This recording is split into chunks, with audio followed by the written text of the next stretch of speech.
Entonces, ¿qué están haciendo de nuevo esas armas milagrosas rusas, los Oreshnik y esas cosas?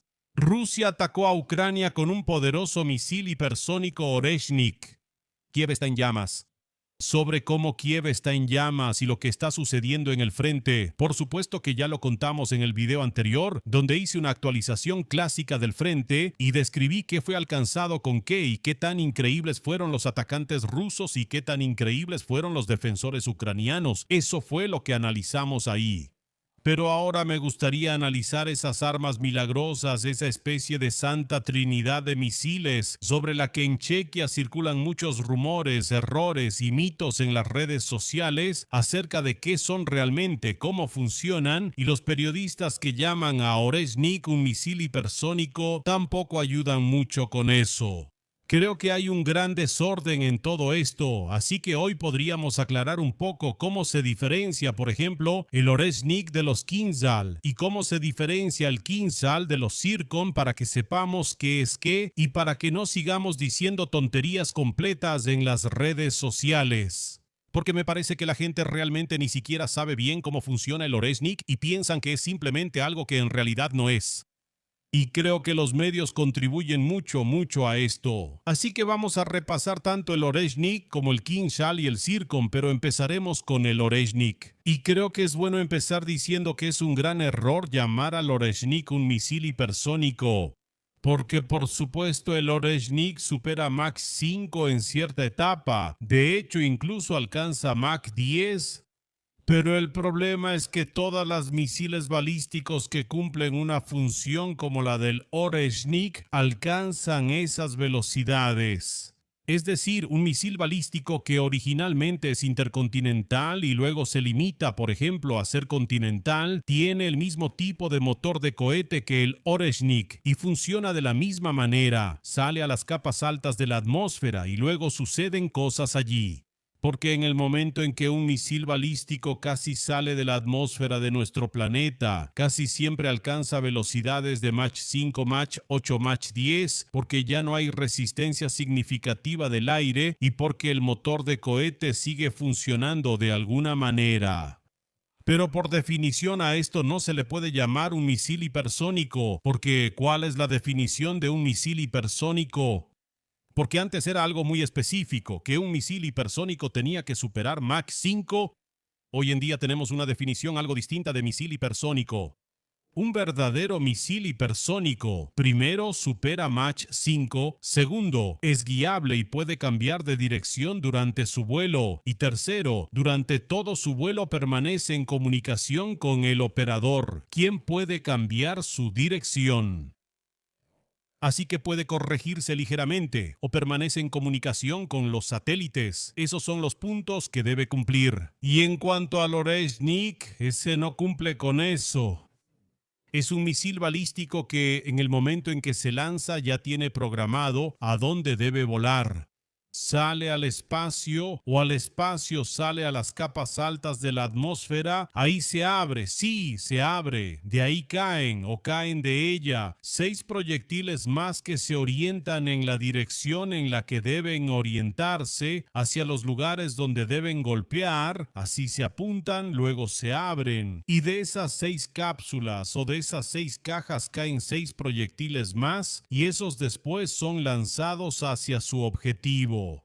Y luego parece que del cielo caen y descienden proyectiles, que muchas veces son realmente solo unas varillas de metal o varillas de tungsteno, que se ven como estas franjas de fuego. Porque, ¿qué es esto? En realidad, se trata de algo que casi diría que es un micrometeorito creado por el hombre o una lluvia de micrometeoritos que atraviesan la atmósfera a una velocidad enorme. La mayoría de las veces ni siquiera llevan una cabeza explosiva y solo con su fuerza cinética causan este poder destructivo. Es realmente básicamente como si ese lugar fuera impactado por una lluvia de asteroides o meteoritos o alguna microcometa o algo así. Esa es la función del Oreshnik. Así es como funciona el Oreshnik. Es un arma imprecisa, eficaz para destruir áreas bastante grandes, que de hecho supera la mayor parte del tiempo la velocidad hipersónica, pero es un misil balístico que opera desde el espacio y los proyectiles disparados desde él caen a la Tierra. Sí, no es nada ultramoderno, no es nada revolucionario, es algo completamente normal de la Guerra Fría, que es muy común y no lo consideraría algo realmente milagroso.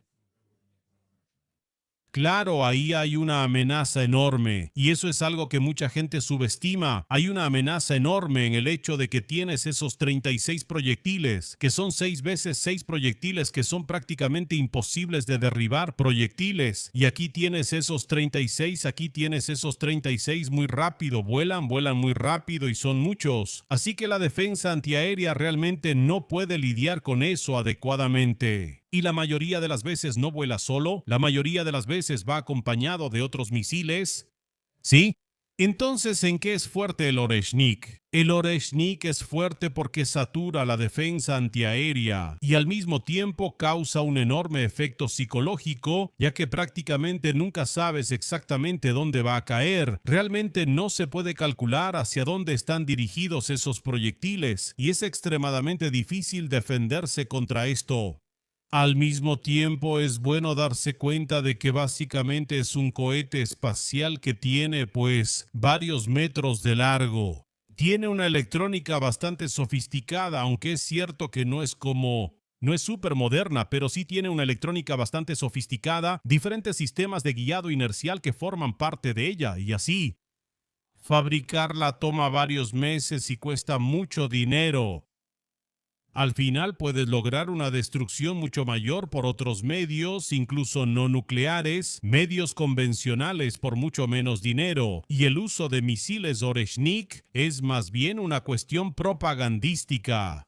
Y sinceramente llamarlo un misil hipersónico es de hecho citar la propaganda rusa, pero la propaganda rusa no maneja muy bien ese nombre de hipersónico. Y prueba de ello es otro misil que los rusos llaman hipersónico, y ese es el misil Kinzhal. Kinzhal no es nada más que, si no me equivoco, un Iskander que está un poco modificado, tiene nuevas alitas ligeras, el interior ligeramente modernizado y está montado en un MiG-31K. ¿Y qué es en ese momento? Pues no es un misil hipersónico en el sentido estricto de la palabra, es un misil aeroballístico, ¿sí? No es un misil ni con trayectoria plana de vuelo. Es un misil que montas en un maldito cazabombardero súper rápido, subes a 20 kilómetros de altura, luego lo sueltas, le das toda la potencia, ¿verdad? Le das toda la potencia de esos motores a reacción, luego lo sueltas, se enciende el motor cohete y claro, las velocidades se suman, así que de Mach 2 de repente tienes Mach 5 y Dios sabe cuánto más, simplemente más de lo que necesitas para ser hipersónico, claro, así que vuela a velocidad hipersónica, pero vuela en una trayectoria balística y se puede calcular perfectamente dónde va a caer. Claro, el problema es que vuela realmente rápido, el problema es que tienes muy poco tiempo para reaccionar, por lo tanto derribarlo sigue siendo muy difícil. Por otro lado, no es ninguna arma súper moderna ni súper especial, ya que sabes que cuando vuela ese cazabombardero es muy probable que lleve este misil, bueno, el misil balístico Kinzhal, al que le añade velocidad y que va a lanzar. Sí, y en ese momento puedes prepararte de alguna manera. Por lo tanto, la mayor fuerza del misil Kinzhal es realmente su velocidad. Sin embargo, llamarla un misil hipersónico cuando no puede alcanzar velocidades hipersónicas por sí misma y necesita ser transportada por un caza y además ser llevada a capas más delgadas de la atmósfera. Además, es un misil que, cuando impacta su objetivo, reduce su velocidad por debajo de la velocidad hipersónica. Eso, sinceramente, es simplemente una distorsión terrible, una distorsión horrible de lo que significa el término hipersónico. Entonces, ¿qué es Kinch al final? Es un Iskander montado en un caza con una electrónica ligeramente modificada y un sistema de guiado. Eso es todo, no es ningún milagro. La mayor fuerza realmente está en lo rápido que es. Así es, pero simplemente no es nada especial. Y luego tenemos aquí el famoso Zircon, el Zircon que también voló a Ucrania, creo que fueron 2 o 3. O fueron 2 Kinsal y 3 misiles Zircon, o 3 misiles Zircon y 2 Kinsal. Ahora no estoy completamente seguro. ¿Pero qué es el misil Zircon? El misil Zircon es, en cierto modo, probablemente lo más cercano a lo que llamaríamos hipersónico, porque funciona más o menos por sí misma. Es un misil de crucero, así que no es un misil balístico como los dos anteriores. Despega, bueno, desde un barco, ¿verdad? No despega desde tierra, sino generalmente desde un barco, pero no necesita ningún caza para eso, ni tampoco vuela al espacio. Y lo que pasa es que primero enciende el motor cohete. El motor cohete lleva el misil a las capas superiores de la atmósfera, donde la resistencia del aire es baja. Ahí luego entra en funcionamiento el llamado motor scramjet, que básicamente funciona así. El aire se introduce y se comprime en un espacio muy estrecho y especialmente diseñado, y luego esa presión y velocidad generan temperatura. Se añade combustible, se enciende y empieza a causar un caos tremendo, así que al final es una combinación de propulsión de cohete y scramjet. Y este motor scramjet puede acelerar el misil hasta Mach 9, ¿sí? Pero en ese momento, este Zircon se cubre de un gas ionizado que no se forma, como se dice a menudo, por fricción, sino porque el misil vuela tan rápido que comprime el aire frente a él parecido a un pistón en un motor. Aunque obviamente no es lo mismo, pero de manera similar a un pistón en un motor, comprime el aire frente a él, el aire no alcanza a escapar y se descompone, ¿sí? Los átomos como el lodo se rompen, se desintegran, se liberan electrones, lo que crea una capa ionizada, gases ionizados alrededor del misil, y eso al final hace que el misil esté envuelto en una capa de plasma. Los rusos vendieron esta capa de plasma como algo que bloquearía los radares enemigos y por lo tanto haría que el Zircon fuera imposible de derribar. Ocurrió exactamente lo contrario, damas y caballeros. No solo no bloquea los radares enemigos, esta capa de plasma brilla como un faro en el cielo y le dice exactamente al enemigo dónde está, permitiéndole apuntar y además interfiere con la guía por radar y satélite del misil. Así que en el momento en que alcanza la velocidad supersónica, deja de ser controlable y para poder corregir su rumbo al final de su vuelo, tiene que desacelerar o desacelera, bajar de la velocidad hipersónica y luego, en el último momento, maniobra para alcanzar su objetivo. En ese momento puede ser derribada por un Patriot. Y ese es el problema. El problema es que en el momento en que tiene esa velocidad hipersónica, ya no es controlable, lo cual contradice la propia definición de un misil hipersónico exitoso que debe ser controlable todo el tiempo. Y además no se comunica con su operador, con su centro de control porque está aislada por esa envoltura ionizada y para poder alcanzar su objetivo con precisión tiene que desacelerar y exponerse al riesgo de ser derribada. Lo cual, como se darán cuenta, no es precisamente el arma definitiva, no es exactamente lo ideal, no es exactamente la definición de hipersónico que implica superar Mach 5 todo el tiempo. Debe funcionar solo con su propio motor, sin ningún tipo de lanzamiento adicional y puede ser hipersónica hasta el final.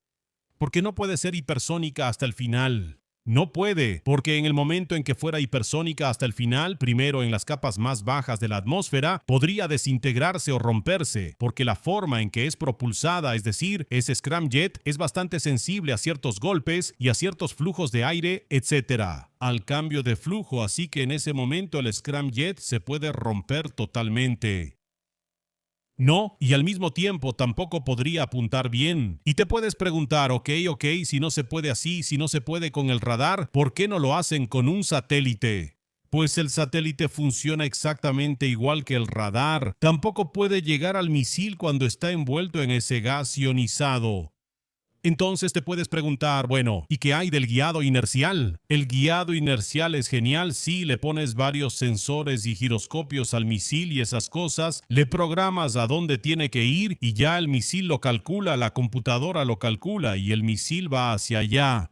Pero aquí el problema es que el guiado inercial no es preciso.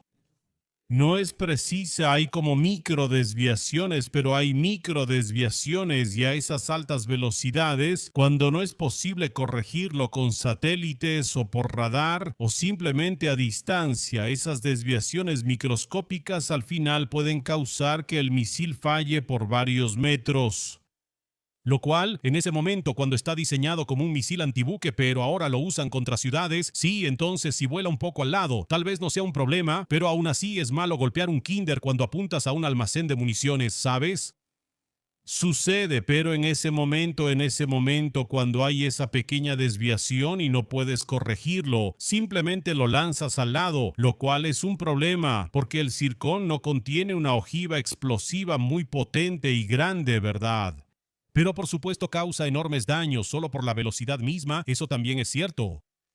De todos modos, la gente también suele preguntar, ok, ¿y qué hay del guiado por láser? Pues el guiado por láser tiene el problema de que las temperaturas que se alcanzan durante el vuelo de un misil hipersónico derretirían la óptica.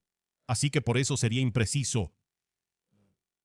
En realidad, la única manera en que el Zircon podría funcionar como un verdadero misil hipersónico sería si los rusos lograran desarrollar una nueva frecuencia para los radares que pudiera penetrar esa capa ionizada y al mismo tiempo funcionar a largas distancias y no ser detenida por las nubes. Ese es el problema actual, porque nosotros podemos crear un radar que pueda comunicarse a través de esa capa ionizada, pero solo a corta distancia y bajo condiciones climáticas ideales. Lo cual, la mayoría de las veces sobre el mar y cuando quieres usar misiles o realizar operaciones de combate, no es nada práctico. Así es. No estoy diciendo que esas armas como Oreshnik, Kinzhal y Zircon sean chatarra. Ni de broma. Ni de broma. Ven que eso causa tragedias enormes, daños enormes, y la verdad es muy desagradable.